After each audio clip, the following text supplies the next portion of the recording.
Ciao ragazzi e bentrovati in un nuovo video. Allora, oggi un video che mi ha chiesto Sandro di fare. Allora, Sandro, siccome sa che io sono argentino, cioè sono nato in Argentina, sono mezzo argentino, mezzo italiano.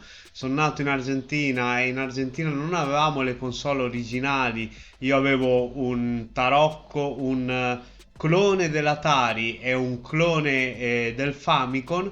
Mi chiedeva quali erano i videogiochi che giocavo io in Argentina. La cultura videoludica era un po' diversa, ma non del tutto, perché comunque a noi l'Atari è arrivata all'incirca agli inizi del fine degli anni 80, inizi degli anni 90, quasi assieme al Famicom.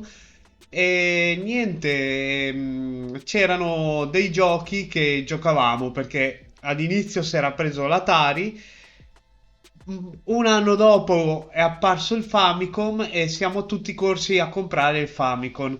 Però la nostra passione in Argentina veniva dalla sala giochi che io conoscevo già i cabinati perché li avevo visti qui in Italia. E in Argentina ho avuto una crescita di questa passione incontrando un videogioco in particolare che adesso vi racconto, e all'uscita della scuola si andava tutti in sala giochi e si andava a giocare a Street Fighter 2. Prima la versione normale, il World Warrior, e poi il World Champion, che era quello in cui si potevano scegliere anche Vega, Barrog e Mr. Bison e Sagat. E niente, mi sono appassionato particolarmente a quello perché mi piaceva molto giocare con Bison vicino a un bocciodromo che c'era vicino a casa mia. Il bocciodromo aveva 3-4 cabinati, tra cui aveva anche Street Fighter 1, quindi ogni tanto andavo anche a giocare a Street Fighter 1, che era difficilissimo rispetto al 2 e al 2 e mezzo, diciamo come lo chiamavamo noi. Successivamente mi è stata regalata l'Atari. Questa particolare Atari aveva 128 giochi integrati, quindi io dell'Atari ai tempi non ho mai visto una cartuccia, non sapevo neanche come era fatta.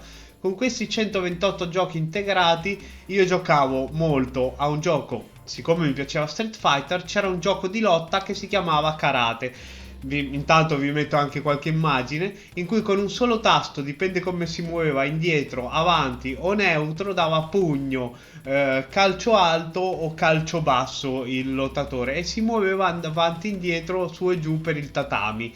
Sostanzialmente era un gioco di lotta.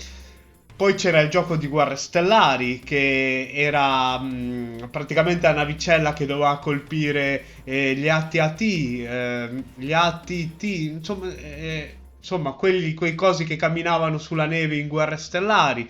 Poi c'era Enduro, che ho fatto anche una gara con mio cugino per vedere con chi andava più lontano a Enduro. Enduro era praticamente l'unico gioco di corse decente, secondo me, che c'era per Atari. E poi c'è stato il periodo che ho avuto una gran passione per Space Invaders. Accendevo l'Atari e giocavo Space Invaders, Space Invaders, Space Invaders. Ora, voi, sti giochi dell'Atari, li vedete a colori, ma io li giocavo in bianco e nero, perché ai tempi avevo la TV in bianco e nero e l'Atari era in bianco e nero. Poi è arrivato il momento del Famicom. Non vi passo immagini animate dei giochi del Famicom, vi passo solo gli screenshot perché sappiamo che a qualcuno potrebbe dare fastidio. Ma hanno venduto il clone del Famicom con The Flintstone The Rescue of Dino and Hoop, un platform molto carino, molto divertente, che mi sono molto impegnato e mi ha molto divertito e l'ho finito anche recentemente, un po' di tempo fa, l'ho rifinito per rivivere quei momenti. Poi ho comprato Street Fighter 2 Tarocco. Sì, vuoi che non abbia Street Fighter 2? C'era Street Fighter 2 con 4 personaggi per il Famiclone e io l'ho comprato. Poi anche nel Famiclone ho avuto un periodo in cui nerdavo brutalmente un gioco. Bomberman. Non so perché ero attratto da Bomberman e nerdavo Bomberman. Che tra l'altro ce l'avevo una cartuccia che aveva tipo 23-25 giochi per la light gun, la pistola, che ancora c'ho, è la di dietro da qualche parte, lì, eccola lì. E niente, assieme alla light gun naturalmente ho giocato tanto a Duck Hunt con quel maledetto cane che quando sbagliavi ti prendeva in giro e veniva voglia di sparargli al cane. E poi c'era un gioco che con mio babbo si guardava molti film cowboy e mi faceva ricordare un pochettino quando guardavo i film cowboy con mio padre, ossia Wild Gunman, un gioco di cowboy che si duellava e si sparava al cowboy, dovevi sparare più velocemente di lui e ogni cowboy aveva la sua animazione diversa quando veniva sconfitto. Bonus stage. Una volta con i miei cugini più grandi e i suoi amici abbiamo fatto un torneo di Pac-Man e adesso non vi dico chi ha vinto per non vantarmi. Eh? Eh? Ok, questa era in breve la mia storia dei videogiochi in Argentina, spero che vi sia interessata, vi sia piaciuta, insomma, per questo video era tutto. Enjoy!